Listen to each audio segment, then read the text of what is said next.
Mabuiga, bienvenidos de nuevo al podcast La Experiencia Garífuna. Soy su anfitrión, José Francisco Ávila.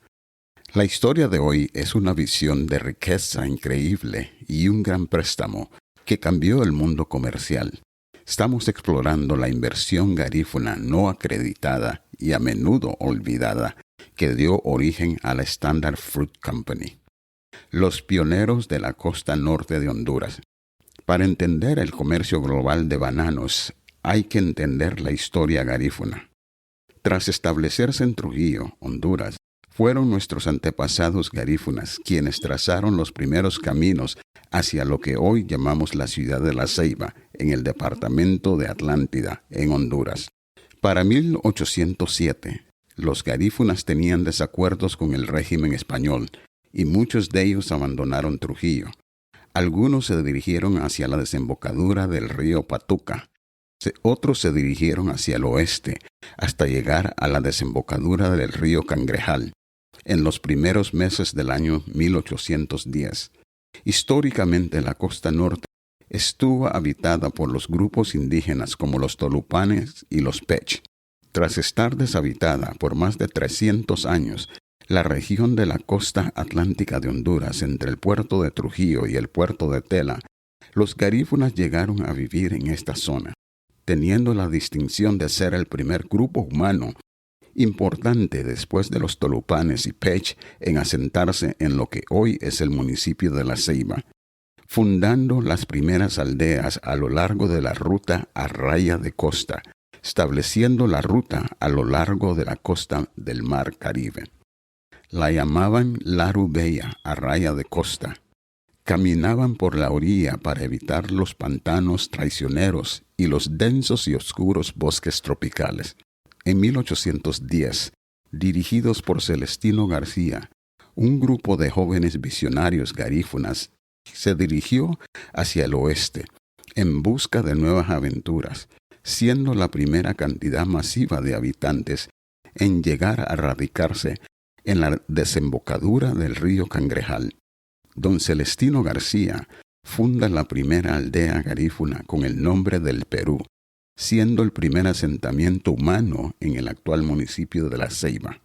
A finales de 1810, otro gran líder que venía acompañando a don Celestino García, de nombre Francisco Núñez, llamado respetuosamente Papa Núñez, junto a María Matilde Gotay, funda la aldea de Chatouillet, en honor al legendario y mítico jefe supremo garífuna, Joseph Chatouillet. Con el tiempo, el nombre de esta aldea se castellaniza, suprimiéndose la letra H, llamándose actualmente Chatouillet. La perspectiva: no eran solo refugiados, eran arquitectos del comercio. Hablaban francés e inglés, intercambiaban ropa y granos por todo el Caribe. No solo vivían de la tierra, poseían la riqueza de la región. La época de oro del comercio garífuna. Entre 1810 a 1850, los garífunas vicentinos de Pueblo Nuevo y La Ceiba adquirieron un gran poder económico en la región, debido a las cuantiosas ganancias que les dejaba el comercio. Gracias a su comercio con Martinica, desarrollaron un paladar sofisticado para el vino francés e incorporaron matices franceses a nuestro idioma.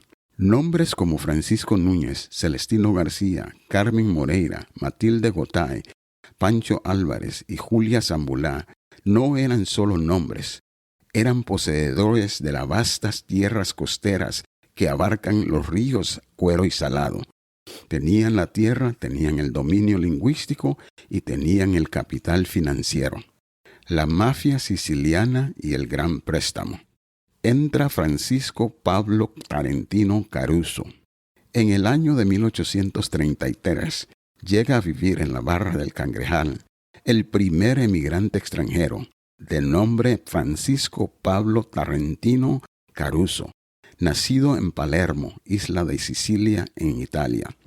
Cultivó excelentes relaciones comerciales y de amistad con los garífunas de Pueblo Nuevo, los que también le permitieron compartir las ganancias que obtenían de la venta de mercadería, que le permitió acumular una legendaria fortuna quizás la más grande en el ámbito familiar que se ha dado hasta la fecha en todo el municipio ceibeño.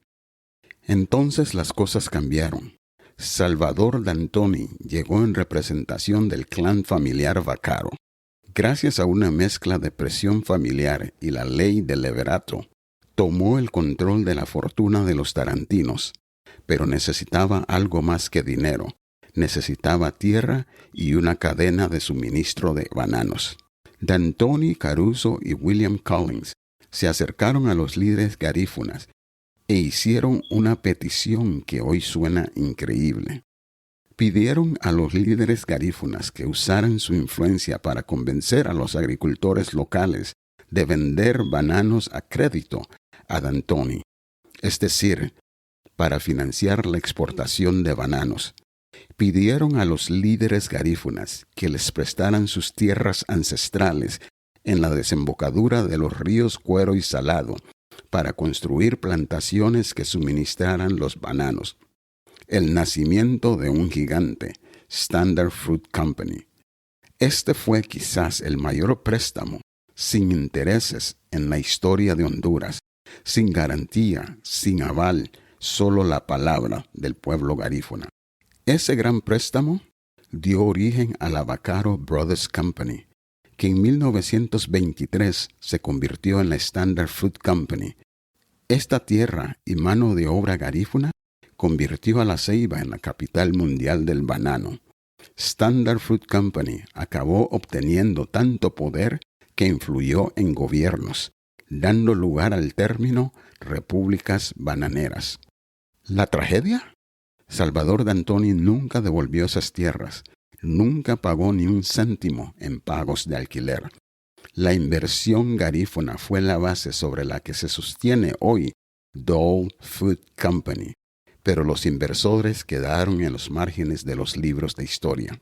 Fuente de la información de este episodio fue obtenida del libro La Ceiba, sus raíces y su historia, 1810 a 1940, por Antonio Canelas Díaz, primera edición en 1999 por Tipografía Renacimiento de La Ceiba, Honduras.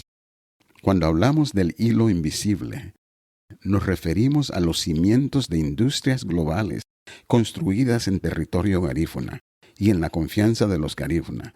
Fuimos los primeros exportadores, los primeros promotores y los financiadores originales de la costa norte hondureña. Gracias por escuchar.